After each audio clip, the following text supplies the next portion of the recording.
အားလုံးပဲမင်္ဂလာပါဒီတစ်ခါတော့ကျွန်တော်ကတော့တငယ်ချင်းနေနဲ့ဒါကတော့ဝက်သားမိခင်ဆိုင်ရောက်နေတာဖြစ်ပါတယ်ဝက်သားမိခင်လည်းရတယ်ကျွန်တော်တို့ဝက်စီဘိတ်ပေါ့နော်ဝက်စီဘိတ်ပေါ့နော်အဲ့ဒါတွေလည်းအခင်ရပါတယ်ကျွန်တော်တို့ကတော့ဝက်စီဘိတ်ကိုတကုံဆွဲတာ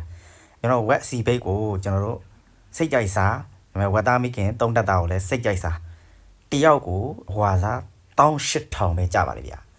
တယောက်ကိုဟွာစား18000ပြီးတော့မှကျွန်တော်တို့တကုံကြိတ်ကြတယ်ဗျာတောက်တာတွေဘာတွေကတော့ကျွန်တော်တို့တည်တံ့ရှင်းရတာပေါ့နော်သူကတော့အဓိကအသားကိုပေါ့နော်အသားကိုပဲကျွန်တော်တို့အဝါစာ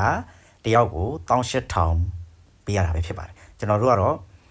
ထမင်းလို့အတကုံကြိတ်ပြလိုက်တယ်ဗျာအဝါစာ18000ဆိုတော့ကျွန်တော်တို့ဝက်အစီဘိတ်ကိုအတကုံကြိတ်ပြလိုက်တယ်ဒီမှာတော့မာချမ်းလို့ခေါ်တာပေါ့နော်ကျွန်တော်တို့ဝက်အစီဘိတ်ကိုကျွန်တော်တို့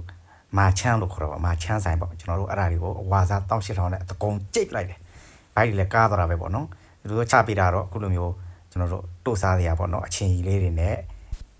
ခင်းချီပေါ့နော်အစုံပေါ့နော်အဲ့လိုမျိုးချင်ဘက်အစုံလေးတွေလည်းချပေးတယ်ငရုတ်သီးတို့ပေါ့နော်စလိုက်ရွက်တို့အဲ့ဒါမျိုးတွေလည်းချပေးတယ်နောက်ပြီးတော့မဆလာအမှုန့်ပေါ့နော်တို့စားဖို့အတွက်မဆလာအမှုန့်အဲ့လိုမျိုးမဆလာအမှုန့်တွေကိုလည်းချပေးတယ်ပေါ့နော်ကျွန်တော်တို့တကယ်ကိုအရသာရှိတယ်ဗျာတယောက်ကို18000ကလည်းအရန်တန်တယ်ဘာဖြစ်လို့လဲဆိုတော့သူကနိုင်လက်ကန့်တတ်မထားဘူးဗျစိတ်ကြိုက်မဝမရှင်းစားစိတ်ကြိုက်ထိုင်စားဗျာတထိုင်နဲ့ဘလောက်ပဲစားနိုင်စားအဲ့လိုမျိုးကိုအချိန်ကန့်တက်မထားဘဲနဲ့တယောက်ကိုဝါစား18000နဲ့ကျွန်တော်တို့တစ်ဖွဲ့ကြီးသွားစားကြတာဖြစ်ပါတယ်အဲ့လိုမျိုးတစ်ဖွဲ့ကြီးသွားစားပြစ်တာလေကျွန်တော်တို့အဖွဲ့တွေကတယောက်ကဘောလုံးဝဲနိုင်လို့ကျွန်တော်တို့တစ်ဖွဲ့လုံးကိုလိုက်ပြီးတော့မှတခါခံတဲ့အထိမ်းမှဖြစ်ပါလိမ့်ဗျာဘောလုံးဝဲနိုင်တဲ့အထိမ်းမှနဲ့လိုက်ကြွလို့တစ်ဖွဲ့ကြီးသွားပြီးတော့ဆွဲကြတာပေါ့နော်အဲ့ဒါဆိုဆက်ပြီးဆွဲလိုက်အောင်မယ်နော်တာတာဘိုင်ဘိုင်